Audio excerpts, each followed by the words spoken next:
Beacons has just So, been getting better and better as Splat 2 has gone on, and on a hyper-mobile weapon like Ballpoint, I'm looking really forward to it because it also has Inkstorm as a special, yeah. and that's personally my favorite. I think it covers a lot of ground, offers a lot of support to a team, especially with well-coordinated specials, so that's just one of the new weapons that we're getting. The rest, that's not even to say the new power-ups. Rest in Oh. peace, anybody who built cold-blooded and bomb defense up sets. I don't think anybody built a cold-blooded set. No. I'm just gonna throw that out there. I could be wrong. Bomb ups but- though, that was a good meme build. Like people did it for the memes, and more power to them. I guess now they get cold-blooded as a bonus. Well. I don't know who wanted it, but you got it. Here we go. Going into the Reef for Splat Zones, we have 50 Shades of Blue versus Thanksgiving Leftovers. All right, and speaking of tone and cancel weapons, looks like we got a couple on the field already. And this, I've said this time and time before, I love the Reef for all of its competitive formats. Even Splat Zones, it just offers so much to what you want to look for in Splatoon. It gives a lot of focus towards covering the high ground, a lot of importance to making sure that you have safe ink paths, and how well your team can control a firefight. Going to focus out on poke immediately, trying to get things started with the Hydra. Lots of cover on this map gives Splatwings a good method of being able to cover their team, as well as making sure that back lanes are nice and secure. However, for the fact that there's dual zones on the Reef, it's going to be a bit more heavy on the firefight aspects, I feel. Yeah, this is actually one of the new things that came out on the new Reef, because this map was recently updated with the last patch. So they took that one zone and they separated it into two, but they made them so close together that actually it still kind of feels like one zone. It's something that you do have to be aware of, because if you're able to get the one, you have to be ready to kind of come over and cap that other zone. But it looks like both teams are really paying attention to that here. And we do have 50 Shades of Blue actually in the yellow and Thanksgiving Leftovers in the blue. And so far, they've been going back and forth quite a little bit. And I'm wondering, if this is the opportunity Thanksgiving Leftovers has to take lead. It looks like a lot of the mindset of previous Reef Splat Zone controllers there, just because it's effectively the same. Like, yes, it's two zones, and that gives a lot more defensive opportunity, which I feel like 50 Shades is making a bit more use of, being able to just take off the 1 point before they go in for the fight that lets them cap both. But, I don't know, it remains to be seen. We see Thanksgiving Leftovers with controller now. They're starting to size up a lead, but holding that lead, I feel, might just be a little bit more difficult, at least with the weapon loadouts that they're all running with. Yeah, I think that really, that pick was really important right there. Ryan, throwing up the booyah is exactly kind of what you want to see, but that's where it happens. 50 Shades of Blue was able to take zone, and, whether they can hold it or not, that's going to be the real thing here. Looks like finally Pixley coming in, using those bubbles. They don't do as much as maybe they were hoping for, and it goes right back over to Thanksgiving Leftovers. So this is where, they're doing a great job of just kind of shutting down the competition every time they get to zone. But one of the nice things they changed about this map is it's a lot easier to break out of your base if you find that the other team has pushed forward. So right here, it looks like 50 Shades of Blue is making those pushes to continue to get out of their base, and maybe they'll be able to take zone again. I know in certain game modes, this map is a bit prone to snowball-heavy momentum changes, so it's nice to see that change a bit here for Splat Zones. I think that the map update really did help that a lot, at least for Splat Zones. Tower control, it still gets a little snowball-y, but it helped there too. So it's definitely something that's really nice to watch, how the developers are able to kind of take these maps and make these minor changes and give us just a lot more things to work with for the players. Right, turning things back to the action, and we see Thanksgiving Leftovers trying to bunker down the area, but it's like you can put up as good of a defensive merit as you want, but now that you have to control both the zones, it's a lot harder, I feel. At least, like, I don't know, 50 Shades has, like, a good battle-oriented layout, but given how the Reef is, I feel like they need to focus a bit more on inking.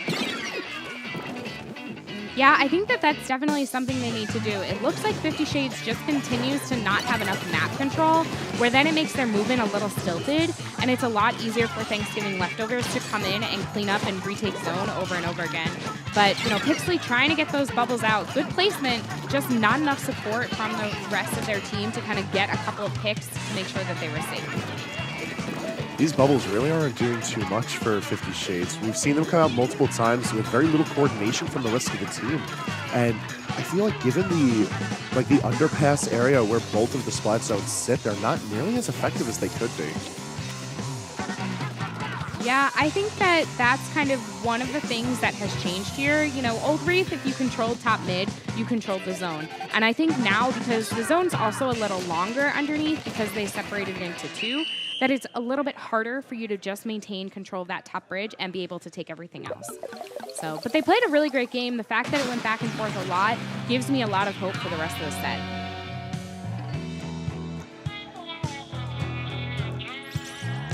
Now, one thing I noticed a couple of times as our spectator was going through it, check out the map real quick. Take note of how there's a lot of yellow that's on the map, but it's not very cohesive in its layout. It's just yellow for the sake of having ink everywhere. There's not consistent paths on where to cover. There's not a lot of good control in where to fire. Meanwhile, whenever Thanksgiving Leftovers had their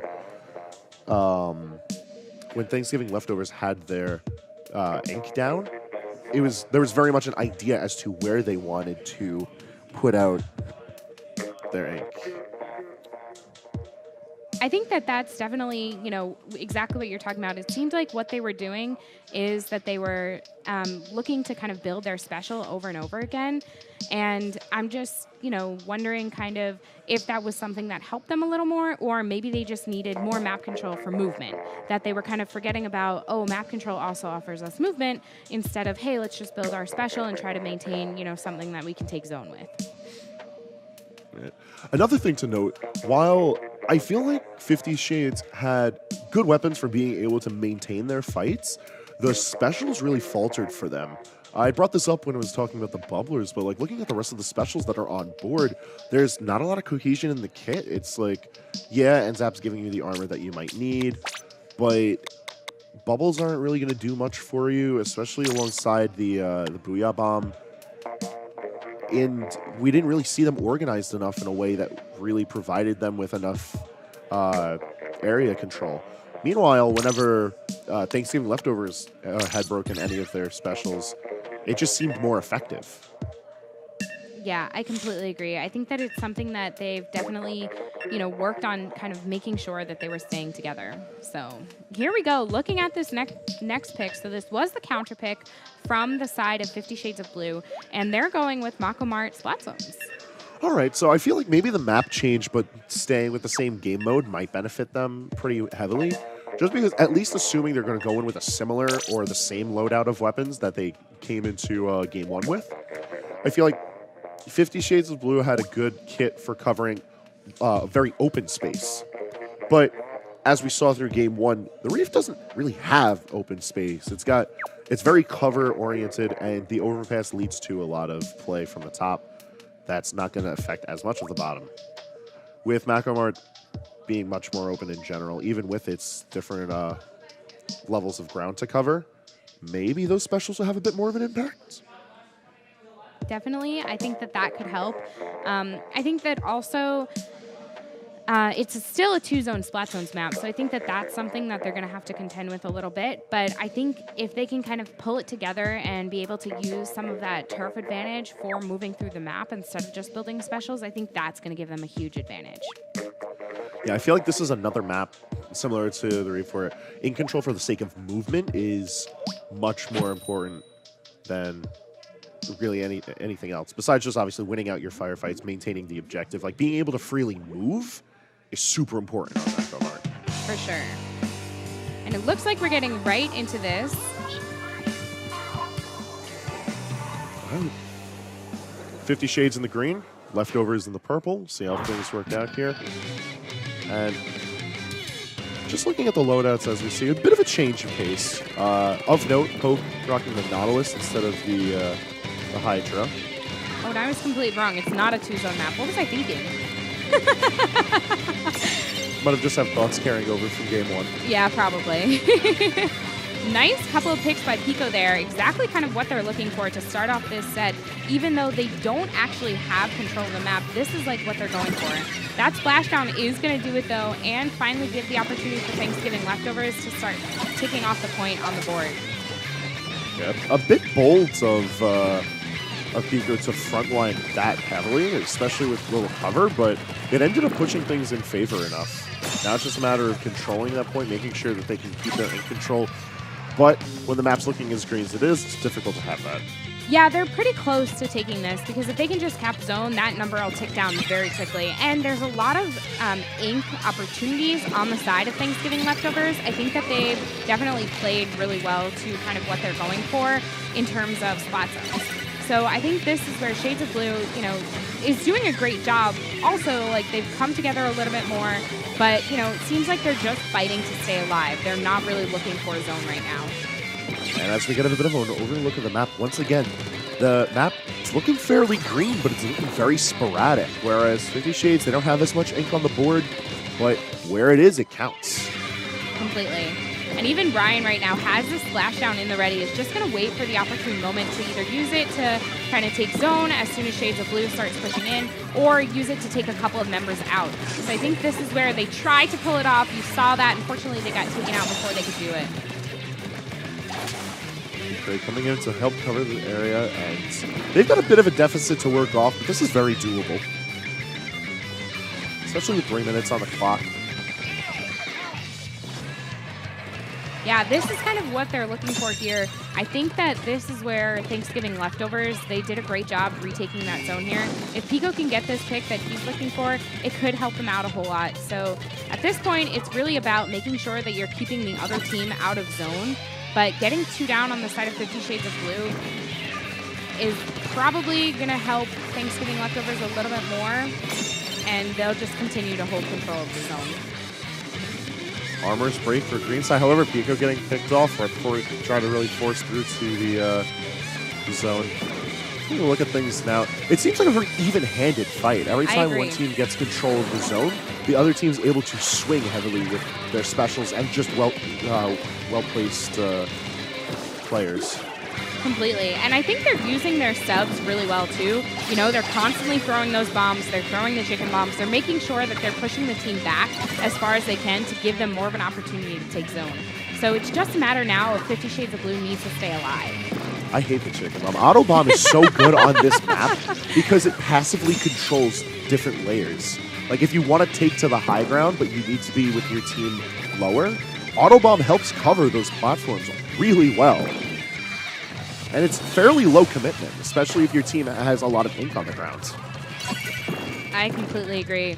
I think this is where, you know, things are going to really start getting interesting. That's not a big penalty that Shades of Blue needs to work off. So they're, you know, working on it pretty hardcore right now. Thanksgiving Leftovers waiting to kind of get back into zone, but they've gone 2 down. So even though they do have 2 specials built, it's just really going to be about how well 50 Shades of Blue can hold this zone. It is worth noting, though, with almost just 60 seconds left on the clock, like, both teams are going to have to try and build up their leads a little bit more aggressively because this neck and neck, neither team can really afford for this to go into overtime. Yeah, that was beautiful, beautiful picks by Jason here. First getting that one, and that's kind of a delayed triple right there. Getting blank slate, getting poke, and getting that roller is really what they need. Just beautiful play. Now if they can maintain it is the real question. Because 50 Shades looking like they're on board to put some numbers on the map, but losing control here kind of going to be dangerous. Yeah, we don't have much time left. If they can knock this out, this is it. The booyahs are going up. They knew they had it. Absolutely wonderful play there. I think this pick system probably worked to their advantage this time. Yeah, coming in with the loadouts that they did and their game plan as a whole worked a lot better for Nakamart than it did for the Reef, and it helps tie up the score. So now, given how this map pool works, we could be seeing splat zones once again. We could. As we go into Game 3. And let's see, replay coming back. This was Inkrate starting to force the offensive. And I think that's one of the things that really helped with helping 50 Shades like press on to this map is that they just kept their offensive up over and over again. Even as it was very back and forth control of the point, they made sure to never let up the pressure that they built on. Yeah, I think that they definitely came together a little bit stronger on this one than the other one. And maybe 2 zones just isn't their thing. So maybe when they're kind of looking at what the other options are here, maybe they'll go back to another splat zones. Or, you know, this is an opportunity for Thanksgiving leftovers to really say, okay, hey, I really like Rainmaker. Let's, you know, push the Rainmaker on Inkblot and see how we do. I think Rainmaker or Clan Blitz, if they had to go to a different game mode, would be a really good option, just because it seemed like 50 Shades played a lot weaker when they had to split their forces up. Whereas on Nakamart, there was a lot of full team fights. And like I was saying earlier, they either kept it even or they pressed advantage really well. And if you're forcing split fights, we know from game one that that wasn't really working out well for 50 Shades. And it looks like, from what I can see, we're going to be going into tower control on Muscle Forge Fitness. So this is a really interesting one because I know not a lot of people enjoy playing Muscle Forge. You know, it's something to be said that if you like playing a roller, you like playing a slosher, usually you're going to like Muscle Forge. But a lot of people are a little more hesitant to play, especially tower control, on this map. So I'm interested to see how these teams do. Yeah, this combination's a bit infamous just because leading up to the 3rd checkpoint is just death's row. You have the pit that the tower has to travel through, and it's so easy to get caught up in the crossfire of that, especially if we see a blob lobber, if we see tri-slosher. Like, picks are going to be happening left and right. Both teams are going to have to play fairly defensively or really take advantage of getting as many full wipes as they can. For sure. I was about to call out Poke there for not smiling, but it looks like he did decide to smile. So we're all just having a great time here. Everybody's just, you know, looking to have a good time and have some fun. I do know this team is a pickup. Thanksgiving Leftovers is the group that kind of hadn't really chosen to sign up with a team and just wanted to come and possibly spectate, possibly play, so they weren't totally sure. So makes their team name very fitting. Oh, it's perfect. And they did great that first game, so let's see how they do on Muscle Forge Fitness Tower Control. Thanksgiving Leftovers are always the best the morning after. Yes. So we'll see how they hold up as we go into game 3. Loadout-wise, things are looking fairly similar. So nothing of real note, although we do have the sloshing machine on board for 50 Shades. We'll see how that comes into effect as they try to push the point further on.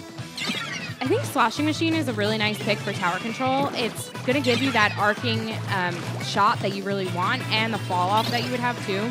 Just like kind of like a blaster would do too. So I think that that's really nice. I think right away, you know, getting kind of a good lead here, Thanksgiving Leftovers on the tower, as long as they both don't go down. Oh, unfortunately. Yep. Getting like high number wipes is definitely going to be the key to turning the tides in this battle. This isn't one where you could really focus like one pick on one pick on one pick. You want the whole team down, or else you're going to see these fights just hold in the positions for so long. And this is another one of those maps where, like, if you get the control, it can get very snowbally very quickly. But if not, this game can draw itself out to a very bloody battle. Beautiful double by Poke there. I know that Poke is known to play these heavy weapons, so going off of the Nautilus, comes in with that ball. Absolutely wonderful play to create a flank and just really be there to support his teammates who are still pushing this tower. They're getting it all the way to this checkpoint, so that's going to really kind of, I think this is going to seal the game. Another double by Poke. Absolutely wonderful job. So this is where 50 Shades of Blue really needs to kind of pull it back together to be able to come back and stop this because they don't have a lot of time right now. 5 points left, and there's no signs of Thanksgiving Leftovers slowing down. That's going to be a very quick game 3 in their favor. That was a great game, too, because they definitely knew what they were doing. Poke bringing around that flank was really what made it for them. It kind of sealed that Poke was able to get those couple of picks that they were looking for, and then just have the team push tower to the end. Now, it's not often we get a chance to see heavy artillery flank so effectively, but I think the layout of Muscle Forge gave Hook so much room to maneuver defensively that there really wasn't anything that 50 Shades could accomplish in that positioning. Also, that sub-weapon, the tracking one, is shamefully slow. And it was just very sad to watch how it really didn't do much to aid in the efforts of slowing down this tower. The torpedo bomb. Yeah, It's really interesting too because it does track kind of where the player is moving, and you can see that circle down on the map to make sure that it's going to go for someone. But once it kind of latches on, it does stay there for a little bit. So it's kind of a depending on how you feel about the weapon and how you can use it, a lot of people tend to use it more for movement and give them a little more strength and moving throughout the map than to kind of go for a pick. So, but here's that wonderful double by poke again. The baller is meant to be feared, and that's exactly why. Because of the advent of baller in Clan Blitz, it's not often that we get to see the baller used so offensively, but that's a beautiful showing of why it's a good way to break the line of sorts. But one way or another, excellent play. I think that's just a very surefire way of showing how, well, if you focus your picks to a more wide spread and you keep any fights from stagnating, you just roll over the enemy team. Yeah, I think that they did a really great job. So going into Game 4, we're looking at Inkblot Art Academy Rainmaker. This is a really interesting one for me because I know not everybody likes Rainmaker. I feel like this particular map is a bit of an odd one for Rainmaker as well. So Inkblot has ways where you could just sort of run the point around, and you can just nab it. This map could just get won in an instant, no matter how good of a fight or a defense is put up. There's definitely a couple different routes you can choose for Rainmaker pushes here. I think the most common one is the left side to kind of paint that wall and go up instead of taking the ramp that's unpaintable. And then you kind of come sort of from the back, I would say. But the other one, more direct, is coming right up the right side, directly across the drop. So I'm interested to see what each team decides to do here and, how they play this out. I think this is a pretty good set for our first round here. Yeah. Going to Game 4 already. Signs of life in both teams, always nice to see. And as things break out, get a quick look at the loadouts. Regular spot roller on the side of Thanksgiving leftovers. Be interesting to see how that helps out in this. I feel like, at the very least, it'll be good for covering the high grounds. Definitely. I think that this is actually a really nice loadout here. Poke back on this Hydra, going to really show us kind of what he's famous for within the competitive community, at least within the streaming community, for playing this Hydra and definitely, keeping the pressure up. So using a little bit of help from a teammate with the Rainmaker, there they go, up that left-hand side, exactly what I was talking about. And this is where it kind of gets lost. Usually the team is ready and waiting for this push, and if you haven't inked that wall on the left side that Poke just inked, it's going to be really difficult to push the Rainmaker up that ramp because it is uninkable. So you need to have the support of your teammates to be able to kind of push forward and have everything inked ready for you to move. All right, well, while Thanksgiving leftovers did lose control of the Rainmaker, allowing it to reset as they couldn't get themselves forward, I think there's a really good showing of the team coordination of Thanksgiving leftovers, where even though Poke was ready and willing to be able to grab the Rainmaker, he knew that he wasn't a designated runner. He knew that he was better off covering. However, I feel like it might have just been a bad call because now 50 Shades is sitting with a fairly comfortable lead with 30, and the hand is forced. Yeah, I think that's really hard to push through, too. When you have that Booyah Bomb, when you're in the middle of throwing the bomb, you're invincible for a couple of seconds when you're in the air. So it's really difficult for you to push forward and to make sure that you have enough turf inked for you to move smoothly without the map. So I think that was a little bit of a misstep there on Thanksgiving leftovers. They decide to just push forward and take what they can take, which I think is great. Nice shot by Blank Slate with the Rainmaker. So now I think that they're just looking to kind of continue to move it forward. Got to stay away from those auto bombs. Unfortunately, moved himself right into the eye of the storms, and Inkstorm manages to get the pick and leaves the point sort of chilling off to the side. It's actually a really good place for it to reset. 50 Shades sitting pretty right now as they have a little bit less than 3 minutes left on the clock. Yeah, this is where 50 Shades really can choose to either leave it where it is, let it reset, continue to defend, or just be there to kind of hang out. Interesting option that Brian decided not to pick up the Rainmaker and did let it reset. So I'm wondering if they're just waiting to regroup and turf a little bit more, have a little better opportunity where they can move through the map a little bit stronger this time instead of having to wait for the rest of their teammates to push forward. Looks like a Booyah Bomb is going deep into the enemy territory, and that seems to be the call for Thanksgiving Leftovers to pop off. To see if it's worth the wait, however. I do appreciate that they're going for a lot more coordinated of pushes than 50 Shades. However, I think they need to be a little bit more bold in their plays because they're playing on the back heel right now. They can't really afford to wait out these moments for a good play. Yeah, I think that this is kind of where they're looking here. Ryan deciding to finally pick it up and just waiting for an opportunity to push forward. But 50 Shades is really not giving up on this defense. Ryan decides to back off a little bit, gets the pick that they probably needed on Pixley, but that Booyah Bomb, it's tough. When you're in the middle of that, it's hard to get out.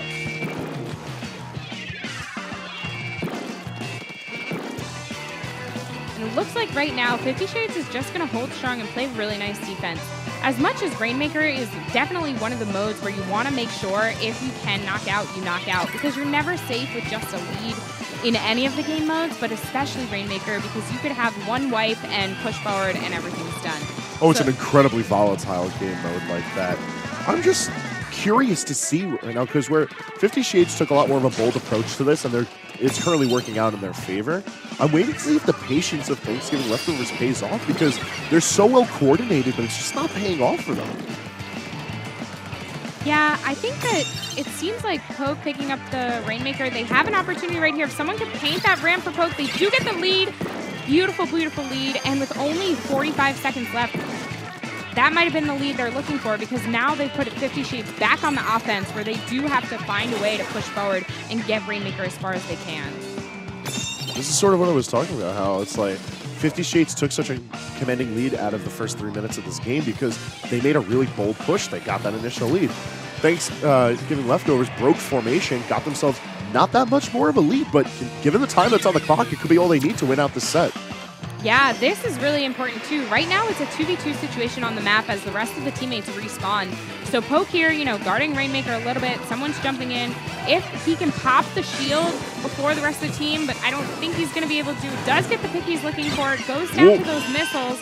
And this is overtime. Ooh, a beautiful shot there.